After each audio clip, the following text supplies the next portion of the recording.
Roll your shoulders up. Yes. Good, good. Here, I'll put it down. Put your other one down. And ear down to your shoulder and roll around. Jax. Good. Ask for something else then. Good. Open everything up nice and tall. Very good. Start with the hum.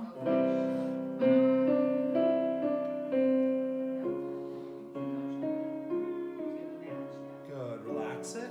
Good. One more. Open to ah. Ah. Good. Sadie, try to make sure that your head doesn't follow the notes as you go. Pick a spot on the wall. Yeah. My voice feels weird. Yeah, it's also a little earlier than we've done before. So like early in the morning, it can get a little chunky and a little And my nose stuff right now. Yeah, I can hear that. Yeah, so the humming we won't do anymore. Don't worry, because it's hard to breathe through your nose when your nose is stuffy. So I understand. Go fish. So that's gonna be hard for you today. But it's actually very, very good when you are feeling a little bit less than perfect to still come to a lesson and do your practice at home, because with the amount of performing you're going to do in your life, with being in choir, doing private voice lessons, doing recitals and stuff, doing shows, all that sort of thing, if you were just doing like one show every 2 months or so and that's all you ever did, you'd probably be in pretty good vocal health whenever you did a show. But if you're doing a lot of shows, the chances that eventually you're going to have to perform while feeling a little sick or a little stuffy or a little like your voice is tired, you're going to have to eventually do that in public. So if you're going to have to do it in public eventually, you should get used to practicing like that, and it'll help you learn how to kind of overcome that a little bit. The other thing that's really helpful with it is that when your voice isn't in perfect shape, sometimes it means that your technique has to be even better to get the sound to come out. Because when you feel like absolutely perfect, you can just kind of like slouch and not breathe very well and go, ah, and it still sounds fine, right? Like that doesn't sound bad when I go, ah. But if my voice feels really crappy and I try to do it that way, then it'll go, and so I have to line everything up and take a big breath and keep it placed up here and have the big vowel and go, ah, and the only thing that might come out is a good sound. It's like good sound or terrible sound. But when you feel really good, it's like terrible sound, okay sound, sort of good sound, and really good sound. And so it's this way it kind of forces you into doing the good sound. So you can breathe through your mouth, that's totally fine. Keep that nice open space. And don't worry if there's some clunkiness in the voice right now as we're warming it up, because it is still early. That's fine. That's what the warm-ups are for.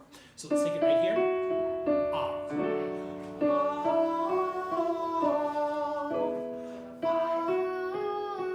Good big breath.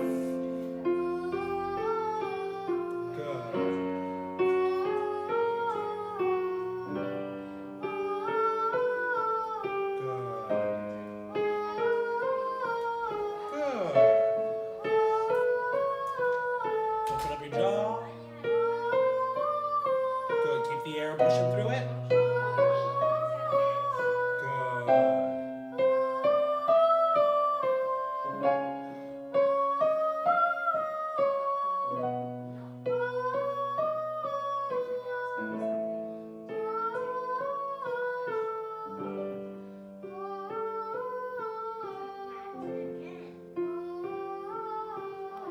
Good.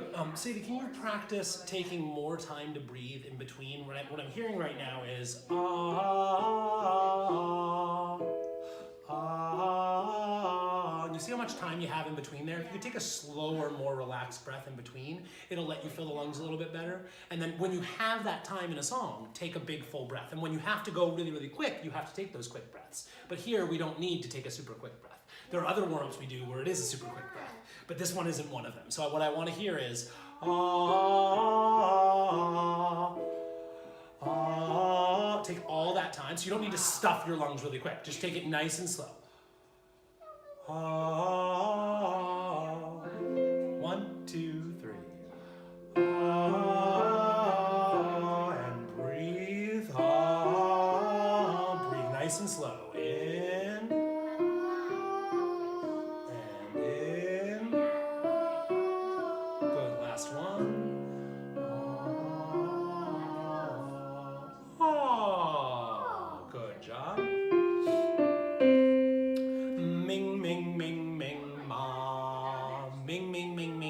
Trying to get that sound up here. Since you're stuffy today, it's gonna feel a little bit weird. That's okay. We'll switch down to just ma ma ma ma ma in a second, but I need you to get that placement up there first.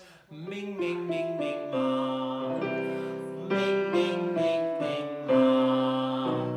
Ming ming ming ming.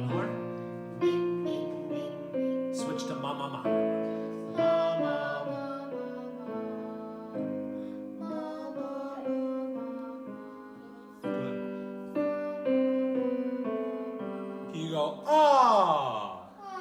Good, keep it right up in front there. You're still keeping a little bit of your light head voice as you go all the way down the low stuff, which is fine, it's good. You want to default to mostly using head voice all the way through your range. It's gonna make it a lot more beautiful, a lot more free, a lot more easy, that's great. But as you get down to the low stuff and you know it's not going high, you can get back more into that full chest voice down at the bottom there. Ah, ah, right now I'm getting a little ma, ma, ma, ma, ma, ma, ma, ma, ma, ma. Go into the full chest when you get to the bottom. Ready? Ma, ma, ma. Good, a couple more. Ma, ma, ma, ma. Yep, try one more. Let's see what happens. Yeah, that's okay. Ah. Oh. Beautiful, beautiful. So we want to practice getting in and out of that chest nice and easy and smooth the more we can. The only reason I go like quiet and Yeah. the low notes is because my choir Yep. coach 100%. he says to get lower you have to get quieter. And Sure. Well, and also that is also in the context of choir.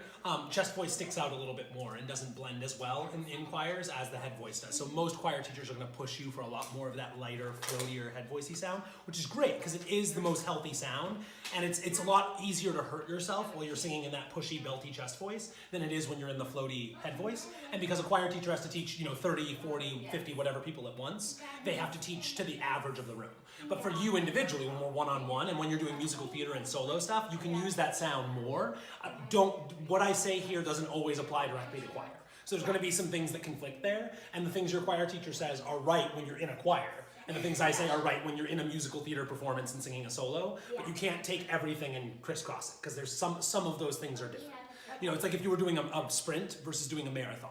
They're both running, but it's different kinds of running. You can't sprint for an entire marathon for 26 miles, and you can't just take a nice, jogging pace for a sprint, or else everyone's gonna beat you. So there's things that are the same. Your legs are still moving. You still want to train the same way in some ways, but there's differences there as well. And so it's the same thing. Like choir singing is just, when you're singing with a big group of people, the most important thing is that your voice fits into everyone else's sound.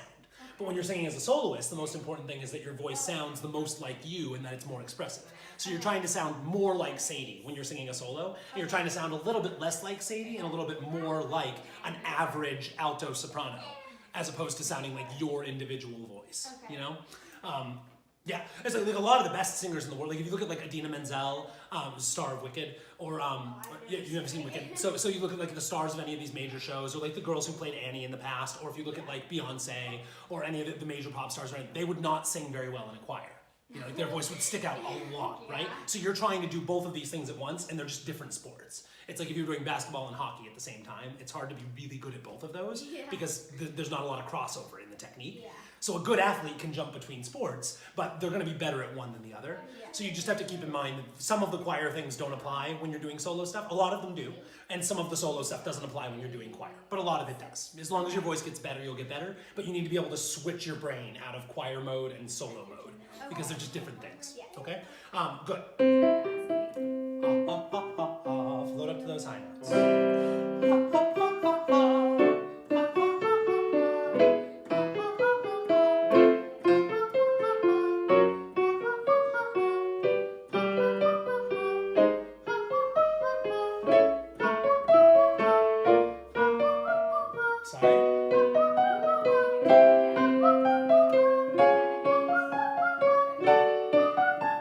One more.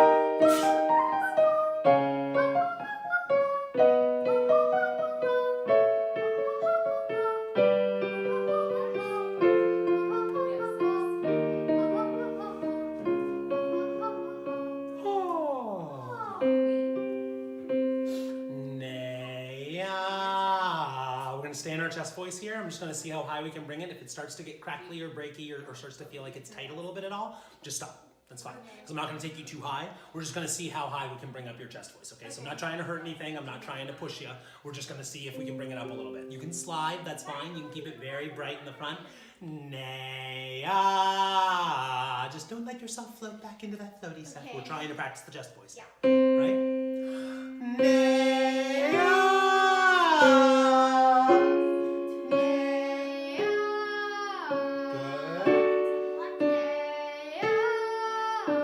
Take a big breath.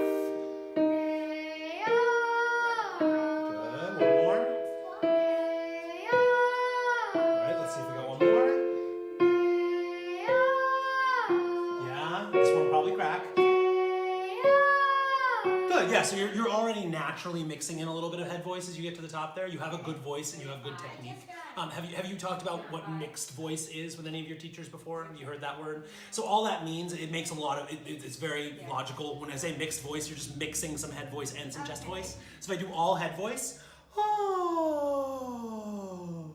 Or if I do all chest voice, ah.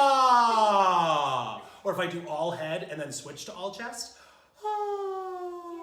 oh, you can hear the switch there. If I smooth them out in the middle and do like half and half for a little bit, that's called mixed voice. Oh. So you can hear the top is all head, the bottom's all chest, but in the middle, I use a little bit of both. That's what you just did right there. You naturally, because you've done choir and musical theater, all those things, you felt like, oh, if I try to sing this, if I try to push it in my chest, it's gonna push and shout and be crackly. It's not going to be a good sound. So your brain naturally added a little bit of head voice there, even though you didn't decide to do it, because you built that into your voice, which is great. That's wonderful. But I want to make you aware that that's what's happening, so you can make those choices. Because sometimes it's going to be better to use all your chest. Sometimes it's going to be better to use all your head. Sometimes it's going to be better to use your mixed voice. And you want to have the pattern and the habit built in there so that you do the healthiest sound like you just did. But you also want to be able to choose to do something else if it fits the character. You know, like if you're playing a super nerdy character, you may come around and go, ah, and like that's the way a nerd would sound, right? But it's not the most beautiful sound you could make. You could come out and go, oh, but it doesn't fit the character, right? So you need to be able to use all those voices if you're going to do musical theater. That was